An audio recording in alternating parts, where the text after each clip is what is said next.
So it was the degeneracy that they latched onto and started to celebrate, and that's why they liked him. Yeah. It didn't matter about the 94 crime bill. Nobody was focused on that then. In hindsight, they're like, oh, what about the 94 crime bill? Well, y'all were celebrating it in 94. Yeah, I thought it was interesting. You said that in the Black community, promiscuity is celebrated. Would you say that's true? Oh, for sure. Degeneracy across the board. And one of the things, and somebody's going to say, that's not true. But when you notice who Black people as a whole embrace, or prime example, this is the perfect example, when they would say Bill Clinton was the first Black president. Oh, he's Black. Why? Because he blew a saxophone, smoked weed, and got fellatio. I'm going to say that nice and clean, Can't help ourselves. We're just always screwing bosses. Okay. Yeah, go ahead. That's why they said he was the first Black president, though. What else did he do? So it was the degeneracy that they latched onto and started to celebrate, and that's why they liked him. Yeah. It didn't matter about the 94 crime bill. Nobody was focused on that then. In hindsight, they're like, oh, what about the 94 crime bill? Well, y'all were celebrating it in 94. Yeah. When he was in office, y'all were calling him the first Black president. Clinton's charming men can get away with murder, especially when it comes to politicians. Yeah. He's a charming guy. He's so likable. I think that's kind of why people didn't really criticize him the same way.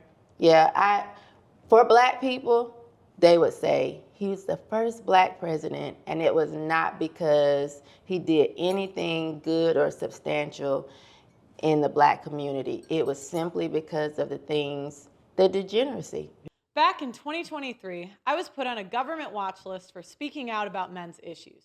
The government spent who knows how much money trying to shut me up. And honestly, to some extent, it worked. I was demonetized on YouTube. I had 3 Instagram accounts deleted, 7 TikToks accounts wiped out, and I was forced to delete 3 years worth of work, videos, interviews, everything. The more honest I was, the harder I was punished. And eventually I had to shut down my show, move back home, and completely start over. But I'm not giving up. This time we're doing things differently. I've created my own app, a space where free speech actually means free speech. On this app, you'll not only get access to all my old content, but you'll also help shape our future documentaries and show topics. For just $10 a month, you're not only supporting me, you're supporting a movement, a network that refuses to be silenced. The link is in the description. Join us and be a part of something that fights back against censorship. Now, let's talk bigger picture. Why don't we have true free speech in America anymore?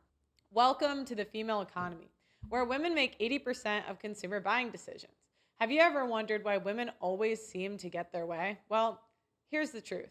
Men tend to care about the free flow of ideas. Men can separate an idea from the person who said it. But women, on the other hand, have learned that they can control what gets said by controlling what gets funded. Platforms like YouTube have one goal. They want to make money. And if that means catering to the majority female audience, they will. That's why being a conservative creator today feels impossible. This isn't just about me, it's about the future of online speech. With the Audacity Network, me and my community will never have to worry about being silenced again. Yeah. And it was like, yeah, he's one of us. Excuse me, he's not one of me. So being that you are a product of rape, does that mean, are you pro-life? I am pro-life. And I always think, like, is it because of that? I don't know, but I've always been pro-life. Like, I had it out with friends. One particular friend, she was on her 3rd abortion. And how? You can only get pregnant like 3 days. Your chances. yes, Sorry. yes.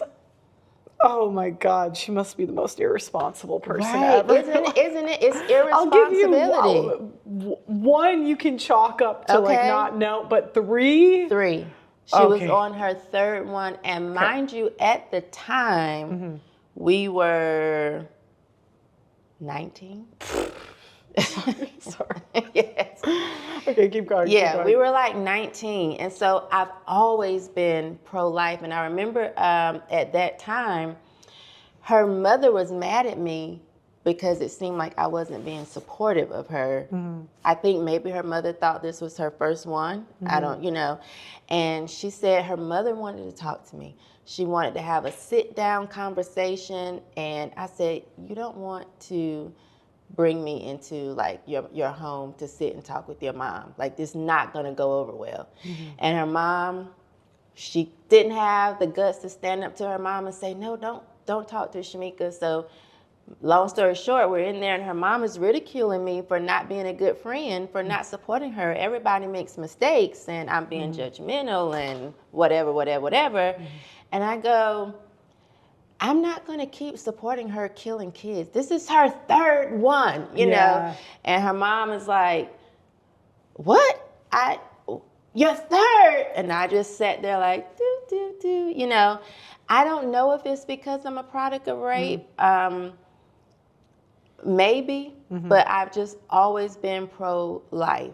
And I've told the story about having an abortion myself some years later, and it always haunted me. It was just never something that I could get behind and promote, even for myself. Like, it just... How far along were you? I Was it like the surgical or the pill? No. It was the vacuum sucking it out. Oh my God. Yeah, that's what I did. And I want to say I was 7 weeks, and it bothered me so bad because at that time... I thought you said that was the pill. I've done shows on it before. I thought the pill was before 3 months. I could be wrong though. No, they do the vacuum. Oh, okay. Yeah, they do. Or back in that day, I remember, I'm old. Yeah,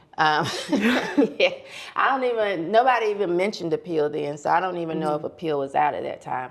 But I remember being around 7 weeks because I laid there and I said, can I see, when they did the ultrasound to make sure, before they start, to make sure they can see what they're doing. The doctor goes, oh, it's nothing to see, it's just a clump of cells. And then when I actually went in with my second daughter to have my ultrasound, I was only 6 weeks. And the doctor, we're all standing around me, my husband at the time, my oldest daughter, and we're looking, and the doctor goes, you see right there? That's the heartbeat. And you could see it. And what was supposed to be a happy occasion, I just broke down in tears because I said, if this baby has a heartbeat, then the one I was like a week or two further along definitely had a heartbeat. Was it just because you didn't get along with the father of the first kid? Like, what made you?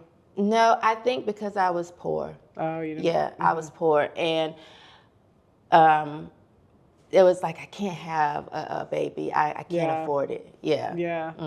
So And I think that's a silly reason now. But again, I don't try to really condemn people when they feel that way, only because I was there. But I'm just not going to be that person that's like, it's your body, your choice, kill it. Yeah. Yeah. I mean, I've kind of given up because I think women will fight so hard to kill their kids. And They I'm will. like, yeah, you win. Yeah. Yeah.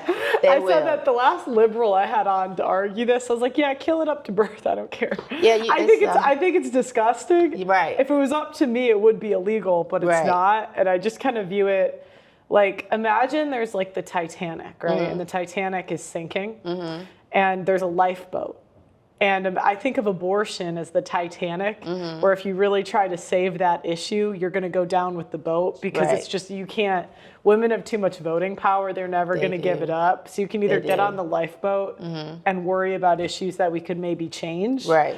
But if you like, a lot of them looked at Roe versus Wade as some sort of win. I guess you could maybe say it was, but it's like, if women want abortions, they'll just drive to another state. It's That's not what really, they'll do. I don't, Yeah, it's not the hill that I'm willing to die on, simply because I feel like before you get there, there's so many issues.